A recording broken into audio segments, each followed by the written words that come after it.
Well, I think any case of radical remission is astounding.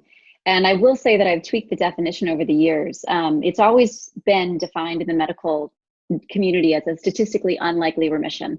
And typically that means, in the absence of conventional medicine or in the presence of conventional medicine that is considered inadequate to produce the resulting remission. So I have three categories of radical remission that I study. So again, these are statistically unlikely remissions that, according to the doctors, were not supposed to happen. Category one is people who from the beginning say, okay, thank you for the diagnosis, but I'm just going to make a personal choice not to use conventional medicine. I'm going to see how that goes. So they kind of postpone conventional medicine, put it in their back pocket, and they end up never needing it. So that's option number one. Option number two are people like Shin Tariyama, who is someone featured in my docuseries and my first book, who's actually, I always have to give him credit because he's the reason I'm here studying this 15 years later. He was the first case of radical remission that I read about, and he will blow your socks off because he did all of the conventional medicine. He had stage 4 kidney cancer 35 years ago, and he did surgery, had a kidney removed, did lots of chemotherapy and really the maximum amount of radiation that they wanted to give him. And still, unfortunately, it didn't work. And he ended up going home basically on the equivalent of what back then in Japan was hospice care. So he was sent home in a wheelchair and a feeding tube and told he had, 1 to 3 months to live. He started intuitively just making these little changes in his lifestyle.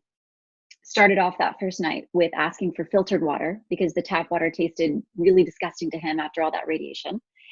And then just like little baby step changes where he went to the roof every morning to watch the sunrise, express his gratitude for another day to be with his wife and children. That led to daily meditation, daily mantra practice. He eventually started a macrobiotic diet. And then suddenly 3 months later, he's still around and he's still watching the sunset and listening to the birds. And 6 months later, he's still there. And then 3 years later, he's still there. So he just started, incorporating what in my research has turned out to be these 10 key healing factors. And he just sort of did it by intuition. And anyway, long story short, 3 years later, he got a scan, no evidence of cancer whatsoever in his body. And 35 years later, he recently celebrated his 50th wedding anniversary with his wife. They have something like 7 grandchildren, and he is, honest to God, the happiest man I've ever met. If you get a chance to meet him, his smile will just, radiate on you like sunlight. So that's the second category. Someone who tries conventional medicine to its fullest, it unfortunately doesn't work, so then they turn to other options. The third category, which is really important for all of your listeners to know, is a statistically unlikely cancer remission in which someone combines conventional and alternative medicine at the same time. So what that means for researchers like me is it's a little tricky, right? Because we can't figure out what led to their remission. Was it the conventional medicine only and all that other stuff was just, expensive vitamins going out in your urine? Or was it the, alternative things and the conventional stuff actually didn't contribute to the remission? Or did they work synergistically? Now, from my perspective, in that third category, I'm only looking at people who combine conventional and alternative in order to heal a statistically dire prognosis. So that for me means a less than 25% 5-year survival rate. So that's someone who's healing from pancreatic cancer, right? Or stage 4 lung cancer. Really anyone who's given very few months to live, if they heal, I want to study them. And so that's why I created that third category. So again, radical remission is statistically unlikely cancer remission. And Shin is a great example of that. I have so many more I could tell you about. Oh, Nathan, I could tell you stories all day. Another woman, brave young woman that I've had the honor of meeting, she's in my second book, Radical Hope, and she also agreed to be filmed for the docuseries, is Bailey O'Brien.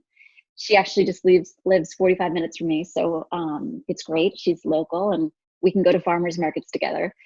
But what's interesting about Bailey is that she was really young when she was diagnosed with melanoma. She was 18. She was a freshman at college. So her life was just beginning. She was on the diving team. She, ironically, was majoring in nutritional sciences to try to learn how to eat better. and to learn about the power of food. And she felt a lump, like on her temple. And she was like, oh, that's weird. Where did that lump come from? Well, they got it biopsied and it was melanoma. And she was a big believer in medicine, and as I am as well. I'm a big believer in statistically proven medical treatments, ones that are likely to help you. And so she did everything her doctors recommended. Unfortunately, a year or two later, it came back when she was a junior in college. So now she has stage 4 melanoma, which has definitely less than a 25% 5-year survival rate. And the doctor said, we don't really have any great options for you. We could try to get you on a clinical trial, but we've done all the chemo, we've done all the surgery that's indicated for you. And that was the moment where she, and with the help of her mother, decided to take a chance. And instead of, enrolling and waiting for these clinical trials, they got on a plane and went to a clinic in Mexico that had seeming success in treating advanced melanoma cases. And so I won't mention the name of that hospital because I'm not here to endorse any particular place, but I will say what they did, which was, for her, they did the Gerson therapy, as well as injections of Coley's toxins, which is a way to stimulate the immune system by giving yourself an injection of some toxins, some things that your body can fight, but your body has to kind of wake up to fight them. A lot like a flu vaccine, right? We give ourselves the dead flu vaccine because it teaches our immune system how to fight it, what to do with it. Coley's toxins is a little more aggressive than that because you're getting live viruses, live toxins injected into you. But again, the idea of this clinic that she went to in Mexico was to wake up the immune system, wake it up with a major diet change, with daily colonics, with these Coley's toxins. And then, of course, she did a bunch of emotional and spiritual work as well. Happy to report that just 6 weeks later, she got a scan that was clear. So 6 weeks of treatment was all it took for her. And she had to continue that very aggressive diet for years to come. And she still does it to this day. She doesn't do quite as many coffee enemas a day or quite as many juices as she did when she was, acutely stage 4. But she's alive and well, and has a wonderful life now in her late 20s and has her whole life ahead of her. So there's just some really amazing stories with radical remissions of people who were really told that there was nothing more that could be done, and then they turned it around. So those are the people I study, and they bring me lots of inspiration, and I'm happy to answer any questions you have about them. We hope you enjoyed this short excerpt from the Health and Healing Club. This entire interview is available inside the Health and Healing Club, which you can try for a free 7-day trial at healthandhealingclub.com.